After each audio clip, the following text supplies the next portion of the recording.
Good morning. ഇന്നുണ്ടല്ലോ ഒരു special തേങ്ങാപ്പാൽ ഒഴിച്ചുള്ള ഒരു പിലോപ്പി ഉണ്ടല്ലോ. പിലോപ്പി തേങ്ങാപ്പാൽ ഒഴിച്ചത് അധികം ഗ്രേവി ഒന്നും ഇടാതെ കാന്താരി മുളകിട്ട കറിയാണ് കേട്ടോ. സ്പെഷ്യലാണ്. അപ്പോൾ അതിനായിട്ട് ഞാനുണ്ടല്ലോ ആദ്യം നോക്കി മീൻ നന്നായി പിലോപ്പി കണ്ടോ. പിലോപ്പി നന്നായി കഴുകി വൃത്തിയാക്കിയിട്ട് അതിൻ്റെ അകത്ത് കുറേ കാര്യങ്ങൾ ചേർത്തിട്ടുണ്ട് പറയാം കേട്ടോ. അതെല്ലാം ഒന്ന് ചെറുതായിട്ടൊന്ന് പൊള്ളിച്ചെടുത്ത് വയ്ക്കും. എന്നിട്ട് ആ പൊള്ളിച്ചെടുത്ത് മാറ്റി വെച്ചിട്ട് അതിൻ്റെ അകത്തേക്ക് നമ്മൾ വേപ്പില,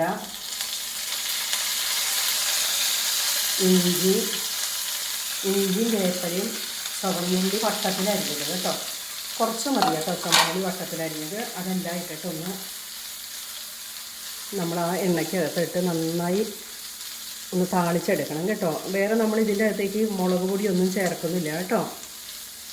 മുളക് പൊടിയില്ല, സവാളയില്ല, മല്ലിപ്പൊടി ഒന്നുമില്ല. ഇതൊരു സ്പെഷ്യൽ കറിയാണ്. കണ്ടാലും നല്ല ഭംഗിയാണ്, കഴിക്കാനും രുചിയാണ് കേട്ടോ. ഇതൊന്നും എല്ലാവരും ഉണ്ടാക്കണം കേട്ടോ. അപ്പം മീനിൽ ഞാൻ എന്തൊക്കെയാണ് അത് എങ്ങനെയാണ് കഴുകിയെടുത്തതെന്ന് ഒക്കെ പറയാം.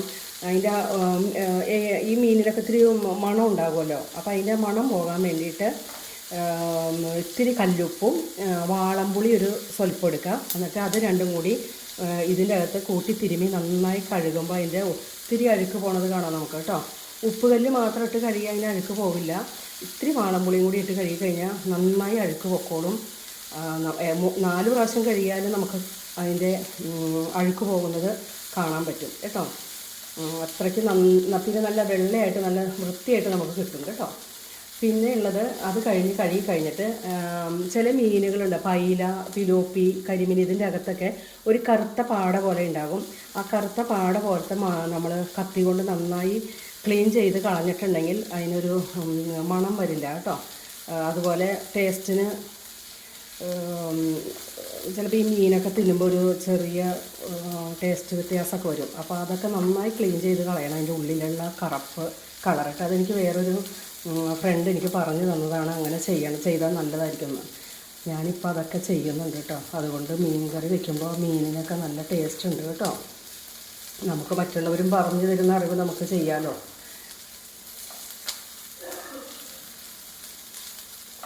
ഇതൊക്കെ എൻ്റെ സ്പെഷ്യൽ, എൻ്റെ വീട്ടിൽ ഞാൻ ചെയ്യുന്ന എൻ്റെ ഐഡിയയിലുള്ളൊരു കറിയാണ് കേട്ടോ ഇപ്പോൾ ഞാൻ ചെയ്യുന്നത് കേട്ടോ. ഇതാരും പറഞ്ഞു തന്നതല്ല, ഞാൻ മീനിൻ്റെ കഴുകുന്ന ഒരു വിധമാണ് പറഞ്ഞു തന്നത് കേട്ടോ.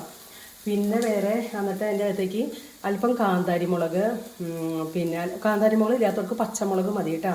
ഉണക്കമുളക് ഒരിക്കലും ചുമന്ന മുളക് ഇടരുത്. എന്നിട്ട് കാന്താരി മുളക് 3-4 പിന്നെ ഇത്തിരി ഉപ്പ്, സ്വല്പം മഞ്ഞൾപ്പൊടി, കുരുമുളക് പൊടി, ഒരു കഷ്ണം ഇഞ്ചി. ഇതെല്ലാം കൂടി നന്നായി ഒന്ന് വെണ്ണ പോലെ ആക്കി എടുത്തിട്ട് അത് ഉപ്പ് പുരട്ടി നന്നായി വെക്കുക. എന്നിട്ട് ചെറിയ വെളിച്ചെണ്ണയ്ക്കകത്ത് അതൊന്ന് വെറുതെ അങ്ങോട്ടും ഇങ്ങോട്ടും മറച്ചിട്ട് ഒന്ന് വേവിച്ച് മാറ്റി വെക്കണം കേട്ടോ. കൂടുതൽ മൊരിയണ്ട കേട്ടോ. ഇത് മാറ്റി വെച്ചിട്ട് ചുമന്നുള്ളി വട്ടത്തിലരിഞ്ഞതും ഒക്കെ ഉണ്ടല്ലോ, ഈ ചേരുവകളിലേക്ക് നമുക്ക് ഈ മീനിടാം കേട്ടോ. നമ്മളിത് ക്ലീനാക്കി വെച്ച മീൻ കണ്ടോ, നല്ല വലിയ മീനായിരുന്നു കേട്ടോ. 1 കിലോക്കാളും കൂടുതലുണ്ടായിരുന്നു മീൻ.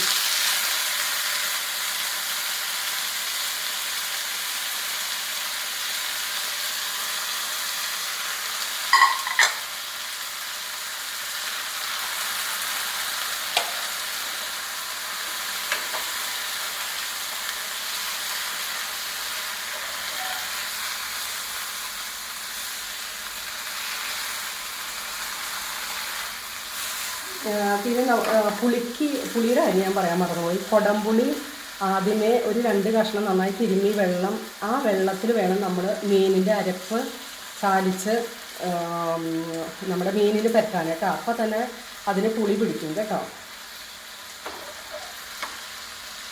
ഈ മറച്ചിടാം നമുക്ക്. എനിക്ക് ആ മീൻ പൊടിയിട്ടൊന്നുമില്ല.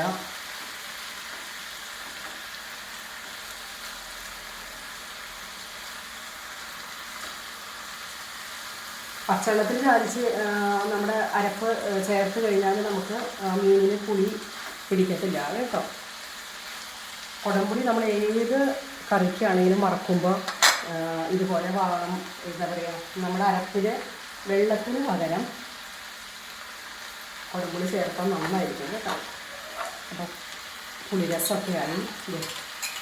ഇനിയിപ്പോൾ നമ്മളിത് ഇതിൻ്റെ സ്പെഷ്യൽ ഇതാണ്, തേങ്ങാപ്പാലിൻ്റെ അകത്ത് മഞ്ഞൾപ്പൊടി, നേരത്തെ മഞ്ഞൾപ്പൊടി തന്നെ കലക്കി വെച്ചിട്ടുണ്ട് കേട്ടോ.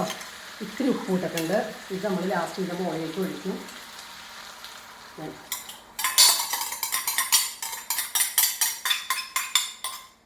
ഓക്കെ, ഈ കറി കണ്ടാൽ നമ്മൾ കഴിക്കാതിരിക്കുമോ? ഒന്ന് നോക്കി കറി. ഇത് ഞാൻ അടുപ്പിച്ച് കാണിച്ച് തരാം കേട്ടോ.